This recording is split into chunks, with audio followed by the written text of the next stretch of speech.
Hello guys, ngasi su mayam gidamakta yamna nungai ba wari ma puduna laksari wari se taba matamda adong madam sungak pasoidana phawbi gani habagi thajabdu lei masi haibag lena ngasi gi wari si matang sida haujarage.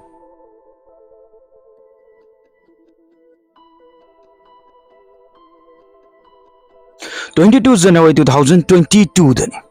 Haryana gi Sonipat district ki Iganor police station da chahi kunithoi suribi nupi ama thiba phangdre haiduna report thangalaki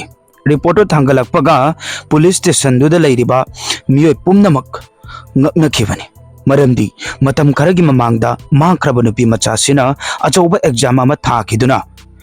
Canada gi achauba university da admission fangi haiduna mafam aduda loina pau tanaduna tawkiba angang amakhakni loinana mahak Canada da su laiduna lairik tamlibani mahak kuidribani Haryana da lakpa report lakpadagi thiba humba taunabagi damakta crime branch da sinarami tha khara investigate tawre adubu police na di kemta fangba ngamkidi aduga tha mapan gi matungdadi kariguma pot ama thengnaki madu khangba matamdadi mi punnamak sungaknaki nupisina nupa amaga nuksinaki adubu nuksiba adudagi mahakna oidaba namthak oina phanglamki mahakna pangliba namthak tu kanamtana khangluba ngamdi wari pumba taraba matungda adom sungakpa phawbigani loinana nungsinadringaida wakal tara thokna khaningbani thaudoksi gi result su khar tongale kari karamba wari oigadoin habasi nupido kari tawkhibajano amadi thaudoksi thoibagi maramna karino habadu makhatana khangminasi adongi amadi adongi family gi yaifanagi damakta wari se khangba mathau tarabra haina su khanji mayam ngasi ekoina sana jagadoruba wari asi Haryana da laiba Monica gi case ki maramdani chahi kunithoi da surabi Monica Haryana gi Tokak district ki Bulan village asida laiba nupi amani angawani ngaidagi hauna Monica lairik paba iba yamna kalle aduna imung manungna su mahakpu makha tamhange haiduna khanki Monica su makoina haibadu loini yarami loinana lairik laisu thawai yawbusu hengalakhi matam karagi matungda mahakna Canada gi university amada study taunaba lepki maduda magi family na su magi mating tawroi adubu wafam amana mafam mudu tamba chatringi mahak exam ama tharamgadabani aduna exam du thanabgi damakta Monica na mayum thadoktuna Haryana gi Sonipat district ki Kanhor da leiba magi nene gi yum da leiba lakhi magi nene gi yum da lakpagi maram su mahak lairik phajana paaba yana bagine mahak phajana laik tawunki adubu nongmadi mahakna magi yumthangnabada laiba nupa amaga thengnarami asumna ngasi amuk thengnai hayeng amuk thengnai adumaina tawbadagidi amana amagi pukningna pamnabasu helami nungsibasu phaunaramki Monica na pamjaba nupatugi mamingna Sunil urf Chilla kawi yam thunasu Monica na Sunil bu nungsiba phauki asumna makhoi animak amana amabu pamnaramki marakasida Monica gi exam sulaki loinana mahak IELT exam pass tawduna Canada chatpa yare eligible oiki Monica na exam ngamuk paduda yumgi mi kai loina harawramki mahak exam ngamme haba paw mipum khudimak nasu loina khangnaki mahak chatpa yare khangbadagidi study tawnabagi damakta 5 January 2022 da Canada da chatki Canada chatuna mahak business management course tawba mohjali mahak chatkibda ngairi somdana Sunil na Monica da call tawduna lohongnabagi damakta India da kawba hoki Sunil na takman badagidi Monica su 17 days mukleram laga Canada gi India da laki 17 days ki matung habadi 2022 January 2022 da mana magi family da takthok India da halakhibani mahak lakpaga magi nungsinaba nupa Sunil ga mayamdagi nathaiduna punna tumina leiba huminaki aduga 29 January 2022 da Monica gi Ghaziabad ki Arya Samaj Mandir da Sunil ga loinana lona luhongki luhongbagi mathangi numitta haibadi 30 January da kana amata da haidoktana amuk Canada da chatkiram asumna mahagi study da amuk onselami asumna tha khara Canada da amuk lairamki adubu mahak nature da di ahongba naiba horaki mahak ki family gi mina ama hektana call torokpaga ma adum call to kathaki natragana ure parai tawduna khumki asumna April tha phawba chathaki matam che phawdadi mahak mahagi relatives singi call phawba amata pairamkidi aduga maru oiba family members phawda block list ta chanba yawki haibadi magi imung manungna paw phawning batarga su upai leramdi makoina paw phawnana ba kyam kanna honai adubu phawnabadi ngamkhidi अकोनबददी मोनिका गी नेनेसिना गानोर station द चतुना मोनिका थीबा फंगद्रे हाइदुना report तौकी रिपोर्ट द मोनिका गी नेनेसिना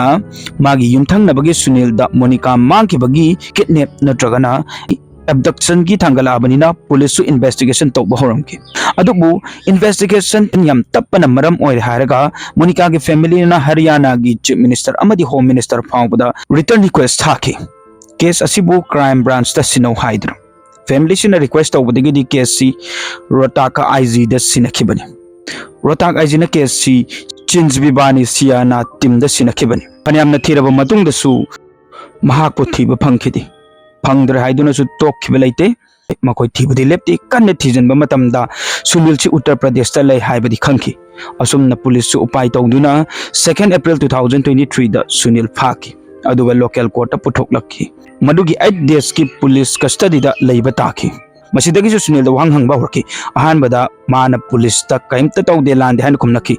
लोइना मसा लांदे ताक्तुना मोनिका गी इमुंगना आइबो अरानबा तहनना बा सिल्लिबनी ना हायरम पुलिस सुमागी हाइसन वाइसिंग तादबीद हंगफम तौपदुम हंगी अदुबु सुनील सु क्याम कोइना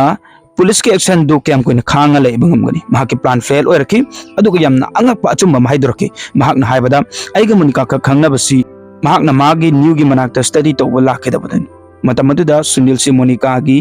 युमदा संगोम लौबा लाकपने अदुगा मागी नेनेदुना सु मखोय अनि खंगहनकेबनी असुमना मखोय अनि अमन अमबु मबुंग मचलनी हाइदुना खंगनकेबनी मसकंगतना रक्षाबंधन लापदसु मोनिका नसु सुनील दा राखी सु सीना है अदुबु मखोय अनि याम कोइना मदुगी मरिदुदा नाकना चटपा ngमखिदी हाइबदी मखोयगी मबुंग मचल अमगी मरिदु याम कोइना चटखिदी नुक्सिनाबदा ओंथोखि हाइबनी लोइनना लोना लोहोंबगी डिसीजन फाउब लौखि सुनील ना पुलिस ता हाइबदा मोनिका गा लोहोंग मतुंग था अमनिगी मतुंगदा मसाना यादना महाकपो कनाडा दगी कौखिन हाय असुमना मखोय अनि लेमिनै महाक इंडिया द लै हाइबसु मोनिका ना मागी इमुंग द हाइदोक्ति मसिना मरम ओर पदगी मोनिका ना मागी इमुंग मनुंग वरी सनादना होनबनी लोइनना नगनब रिलेटिव्स फाउब द ब्लॉक तौखिबने सुनील ना हाइबददी मखोय अनि सिथा कया अमा मयामदगी लापथोकना लेमिनरे मयामदगी लापथोकना लेमिनरे हाइबसी मयाम पुमनमकना खंगी अमदी मतमतमगी मतुंगिना यामना सोहंगलमी अहानबददी याम थीना नुक्सिनरमी अनिमक अदुबु मतमगी मतुंग इन्ना सौनब यावरक्तबसु यावदब नति मसिगी सौनबसी याम तोयना मखोय अनिगी मफंगदा थोकलखि हाइबा तारे खनब तारगसु मखोय पुन्नदी लैरिनि अदुबु 29 जून 2022 दा सुनील ना मोनिका बुमागी कार पुदुना जंजर फार्म हाउस ता पुरक्तुना लाखिबनि अदुदा मखोय अनि नुंगाइनदब थोकि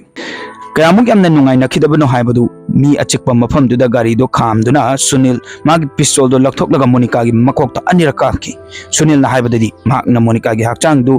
कार की बैक साइड हापतुना फजन खुमजिली मतुंगदा सुनील ना हक्सांग दु कदाइदा लंगथोकनी फुंगनी हाइना खनबा होई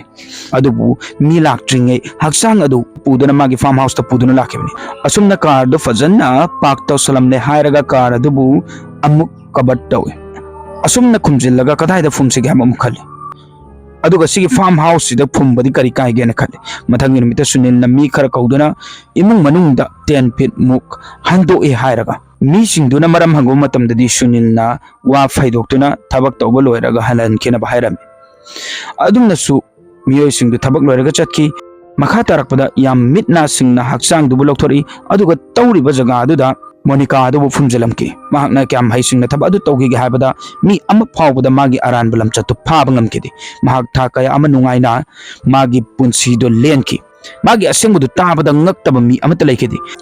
महाकना हाइबगी मतुंग इना क्राइम ब्रांच टीम नसु सुनील गी फार्म हाउस तुदा चतुना अमुक थिरुई लोइनना मी नेक्तुना अमुक सुलेबाक थोकथोकहनकी 10 फुट मुक तौरब मतुंगददी मखोइना मोनिका गी हक्सांग दु फंगबा ngमकी लोइनना मसादु फोरेंसिक लैब ता इन्वेस्टिगेशन गी दमकता थाकी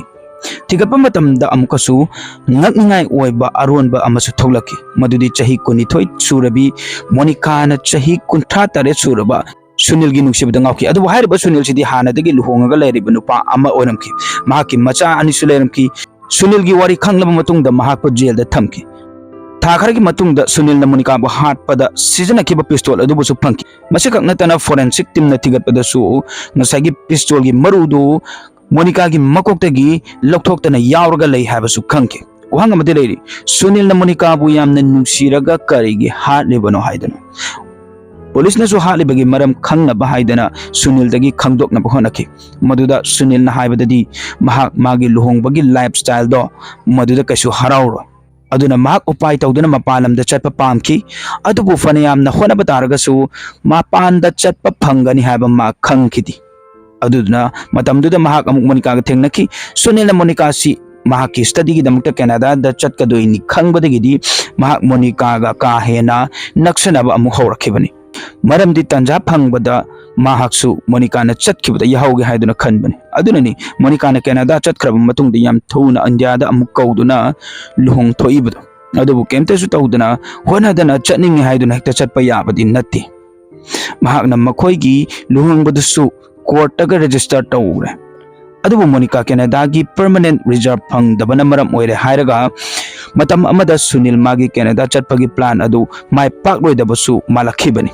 मसी खकनतना लुहोंगदब मतुंगदा अमुक हन्न कनाडा चटलुबदगी हलकपददी मोनिका दु कनाडा चटपंगमनो हाइदुना हारखि अदुदा अमुक सुनील न खनखि महाक चटब तारगदी महाक न सिलिब थबकसिंगसी लोहोइना खंगनरानी किजबसु फोकलखि असुमना मखोय अनिगी मरक्ता यानदब यावरखि सुनील न मोनिका बु कनाडा दा चटलु हाइदुना तक्सन बहरखि अदुगा मोनिका दी इंडिया दा सुनील न लैगनी हाइदुना अदुमक हाइखि फमसी हाइनबदा मखोय अनी करी अकाइबा लाखि फिबम क्याम यामना कायरगे हाबदा नोंगमदी सुनील न खंथब तौदना मागी मंगलान दो फंगरोय हाइदुना मोनिका बु कापतुना हातलगा फुमजनखिबनी लोइनना महाकना मसागी मरालदुसु फनयाम कोइने लोसनदुना थमखिबनी अदुबु अरानबा तौबु मीबु कयम कोइने लोतुना लैबा ngamgani थामपनगी मतुंगददी महाकपु फादुना अचुंबा खंगदोकपा ngamki केस असिदा हायरगदी सुनील न मोनिका मदर तौबा खकनतना एविडेंस मांगहननबा होनबदा ओइदबा नमथाक तौबसु यावरिबनी अतोपा वफममना सुनील सु हरियाणा की तोंगान तोंगान बस स्टेशन दा तोंगान तोंगान बा मरकता कंप्लेन तौरमबा यावरिबनी अदुबु मतम अदुददी मंगोंदा पनिशमेंट अमता पीखिदे अदु महाक हौजिक जेल दा पनिशमेंट फंगनबगी ngaiduna लेरी कोर्ट न लेपदबनी सुनील करी चरक फंगनी हाबदो अदोमदी महाक सि करम बदंदी फंगबना पेनगनी हाइदना खल्ली कमेंट हाइबिरम